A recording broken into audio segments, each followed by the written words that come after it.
নগাঁও চহৰৰ বৰবজাৰ হস্পিটেল ৰোডত শুকুৰবাৰে সাগৰ ট্ৰেডাৰ্ছ নামৰ ঘৰুৱা ইলেক্ট্ৰিক সামগ্ৰীৰ এখন প্ৰতিষ্ঠান মুকলি কৰা হয়। নগাঁৱৰ বাণিজ্য ক্ষেত্ৰত নতুনকৈ সংযোজিত হ'ল সাগৰ ট্ৰেডাৰ্ছ নামৰ প্ৰতিষ্ঠানটি। বিপণীখনৰ শুভাৰম্ভণি অনুষ্ঠানত নগাঁও চহৰৰ বহুকেইগৰাকী বিশিষ্ট লোক উপস্থিত থাকে। এই বিপণীৰ গ্ৰাহকৰ বাবে বিশেষ ৰেহাইৰ ব্যৱস্থা আছে। লগতে আছে EMIৰ জৰিয়তে সহজ কিস্তিৰ ব্যৱস্থা।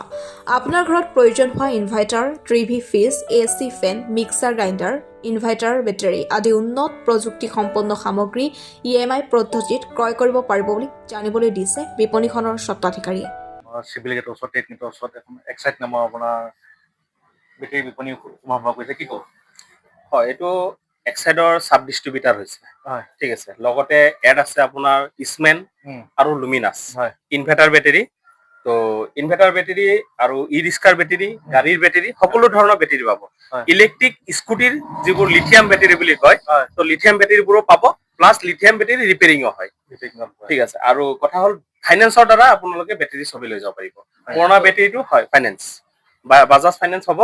তো পুৰণা বেটেৰীটো আপোনালোকে দি পেলাই কিবা এটা চামথিং ভৰা পৰিব পাৰে, 200 হওক, 500 হওক, 1500 হওক, 1000 হওক, বাজেটৰ ওপৰত কথা, কিমান বস্তু লয় তাৰ ওপৰত কথা। তো ডাউন পেমেণ্ট হিচাপত দি পেলাই বাকী টকা ফাইনেন্সত কৰি পেলাই আপোনালোকে লৈ যাব পাৰে। আৰু ই ৰিক্সাৰ বেটেৰীবোৰতো আপোনাৰ ফাইনেন্সত 4টা পুৰণা বেটেৰী দিলে নতুন 4টা লৈ যাব পাৰে। তো 8 মাহৰ কাৰণে থাকে, 10 মাহৰ কাৰণে থাকে, 12 মাহৰ কাৰণে থাকে। তো EMI চিষ্টেম পাই যাব, এভেইলেবল আছে। বাইকৰো সুবিধা আছে, বাইকৰ বেটেৰীও পাব, গাড়ী বেটেৰী ফাইনেন্স নহয়। বাইকৰ বেটেৰীটো টকা 1000 আৰু সেইটো ফাইনেন্স নহয়। তো অকমান এমাউণ্ট মানে 12000 আপৰ বস্তু ল'লেই ফাইনেন্সত কৰি দিয়া যাব। আৰু ইলেক্ট্ৰিক স্কুটি আছে, স্কুটি কাবাক লাগিলে গোয়েন কোম্পানী হয়। তো আহিলে বাকী কথা বতৰা পাতি পেলাই কি চিষ্টেমত হয় অতি কম হয়। এইটো হ'ব আপোনাৰ মৰিকলং এজে হস্পিটেল, নিয়াৰ এজে হস্পিটেল।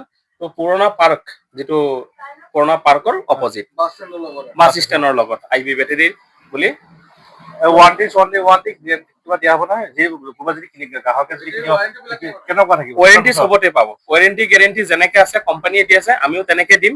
তো এইকেইদিনত এটা অফাৰ আছে, যোনে নেকি ইনভাৰ্টাৰ বেটেৰী লৈ আছে, এক্সাইট কোম্পানীৰ যেনেকে আছে আপোনাৰ 36 মাহৰ গেৰেণ্টি আৰু 2 বছৰ ৱাৰেণ্টি, টোটেল 5 বছৰ থাকে।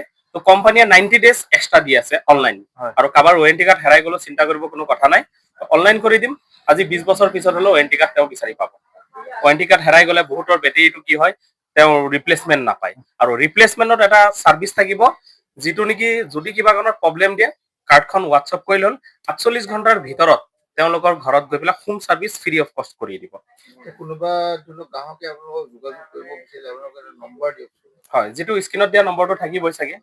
হয়, 9706729649। আপোনাৰ নামটো কওক। ইবাদুল আলী। ধন্যবাদ। নগাঁৱৰ পৰা প্ৰাঞ্জনাথৰ ৰিপৰ্ট, NX প্ৰেছ।